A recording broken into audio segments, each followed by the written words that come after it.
Question 4, representation among teaching staff. First, we'll start with Jen, Sherry, and then Melissa.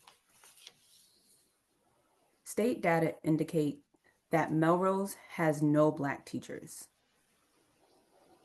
This is a loss for all of our students. However, it is especially concerning for the 6% of our student body that is Black, because studies show that when Black students have Black teachers, they are less likely to miss school and be suspended and more likely to thrive academically and aspire to college.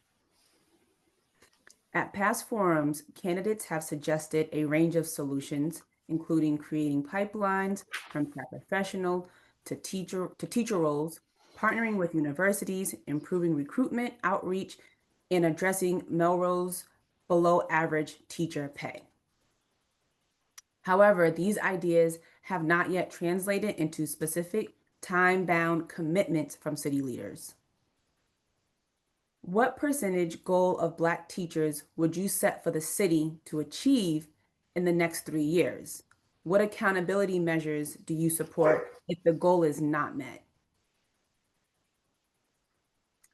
And Jen, you're up. Thank you. This is a tough one, and not because we don't want to make this change. It's tough because there's also, you have to change the stream, right? So if we're going to have more Black teachers, which we would love to have, we have to have some, and then they have a positive experience in Melrose, and then they help us bring more in, because it's an issue of safety. Becomes an issue of safety for people, where they want to work and where they feel safe and where they feel comfortable and where they have peers. And so it's absolutely a fact that representation for your identity matters, and it's so important to have a diverse workforce. And I would love to set a goal of having at least 6% Black teachers across the district within the next 4 years. That would be fantastic. It starts with one. You know, while Christopher Beaver is a vice principal at the high school, he's there. I think that makes a difference. I think, you know, he's from Salem. We've worked with some of the same kids when he was in Salem. I discovered that when he started working here in Melrose. And, you know, maybe he'll be able to pull a couple of people from the Salem Academy where he used to work. I was thrilled that Doreen Ward was returning to our district. She, I think, clearly must trust Carrie Berman, our interim superintendent, or she wouldn't have come back into that larger role that she's in now. So I think if you have really good people who know really good people and they can recruit, that's the most important thing. And we've really worked on this at this very small high school that I work at to make sure, so we have, you know, majority of brown and Black kids. So we have to have a diverse staff.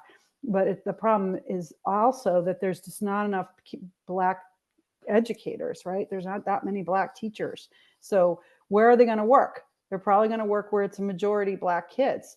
But it's just tough. So I'm not trying to make excuses. I'm not saying that we can't do it, but it's challenging, and it starts with 1 and then 2 and then 3 and then 4 and then you get to 10, right? So we have to make sure that we're a welcoming environment. We have to pass this override so people feel like they have a stable place to work, because who's going to come here if we don't pass this override, right? Because it's a risk as a Black person to come work in a majority white community anyway. And if you're the last one to come in, you're the first one to go. So I think we have to do a lot of work around stabilizing our educational system, having excellent leaders who we actually have, who really care about this issue, who can recruit and hire excellent educators, some of whom will be people of color. Thank you. And Sherry? In my career, I've led talent at multiple organizations where we increase the percentage of staff of color. In my current nonprofit, where I lead hiring, 70% of staff identify as people of color, up from about 50% when I joined 7 years ago. That now includes 1/3 of staff who identify as Black. I'm very proud of the progress that we've made. I led similar efforts at a school turnaround organization, doubling the number of teachers of color in some schools. The research is clear and compelling, as you stated in the question. that teacher diversity has a positive impact for all students and especially Black students. It is good for student achievement, belonging, and future civic engagement. In the 6 years I worked with school leaders on this issue, every single one recognized the value and importance of diversifying the teaching workforce. In my experience, it's not a lack of will that's holding Melrose back. In your report, you accurately named some of the barriers to diversifying the teaching workforce in Melrose, including homogenous teacher pipelines in Massachusetts, salaries that are lower than all neighboring districts, and the difficulty of attracting teachers of color to a district where they lack representation and a support system. But even against these headwinds, there are steps we can take. In my experience, the best way to attract Black educators is to be an attractive place to work. Believe in your mission, build a culture and relationships that ensure all staff can grow and thrive, and create inclusive policies that meet all staff members' needs so they feel seen, valued, and supported as humans.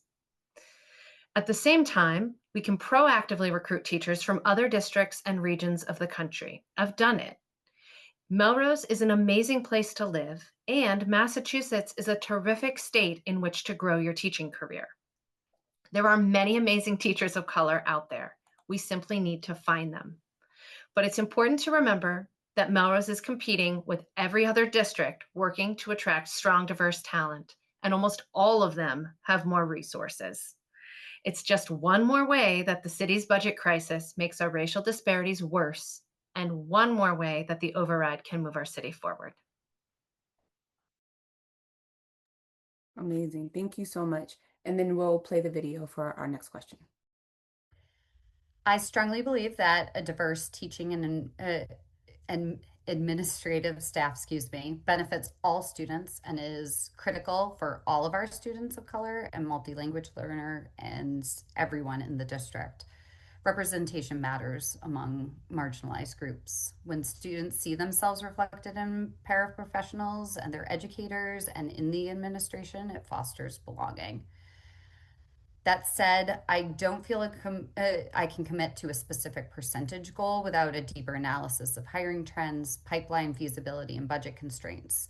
But I can talk about steps that I believe we should take, including all of the ones just mentioned, including paraprofessional to teacher pipelines, collaborating with colleges and universities, connecting to Melrose alumni. And we want to do this to ensure that we're improving representation at the teaching level.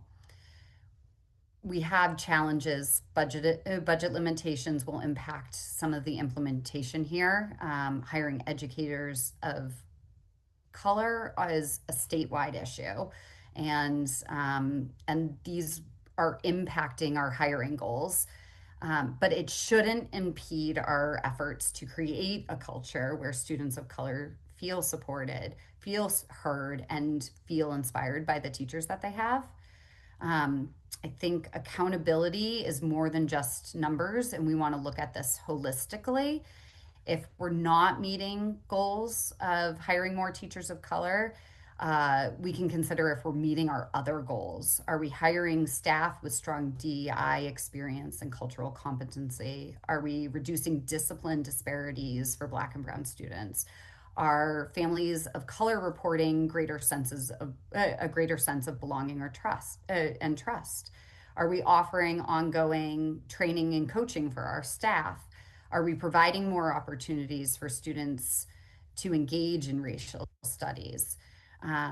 If we're not seeing progress in these areas and hiring more diverse staff, then we need to reevaluate our strategies and engage the community in identifying barriers.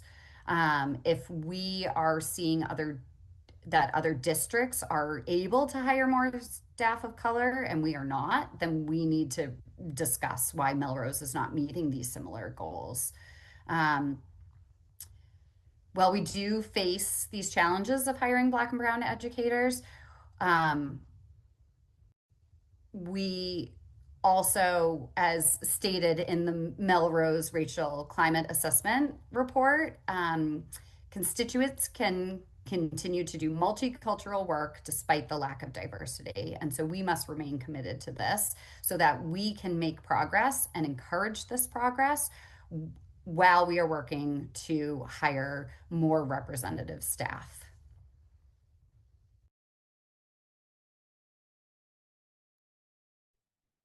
Thank you again for answering those questions.